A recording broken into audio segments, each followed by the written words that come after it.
Viewers দেখতেছেন যে Saudi আরবে এখন এই যে রেডটা চলতেছে, ঠিক আছে, অভিযান দিতেছে পুলিশে। দেখেন কিভাবে পুলিশ আসছে, মুখোশ টুকুশ পরে তারপর যাইতেছে বাসার ভিতরে। হ্যাঁ, কারণ হয়েছে এই জায়গায় 2 নাম্বার জিনিস চলতেছে। মানে আপনার বাংলাদেশে তো আপনার লাইসেন্স 2 নাম্বার বানানো যায়, ভোটার আইডি কার্ড, তারপর আরও অনেক কিছু বানানো যায় 2 নাম্বার, সব কিছুই 2 নাম্বার বাংলাদেশে হয়। তো এদেশেও হয়, হয় না এমন তো না, এদেশেও হয়। যেমন এই আজকে যে এটা দিতেছে, ঠিক আছে, সেটা হলো আপনার আকামা বানাইতে আছে, আকামা বানাইতে আছে 2 নাম্বার, ঠিক আছে।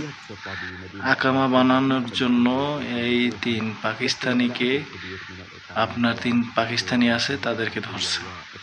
আর দেখেন একবারে হুবাহুব আকামা, আমি দেখছি তো, একবারে হুবাহুব আকামা এবং আপনার লাইসেন্স এবং হয়েছে আপনার আরও অন্যান্য কী কী কার্ড তারা বানাইতেছে 2 নাম্বার, ঠিক আছে। এগুলো একবারে নিষিদ্ধ।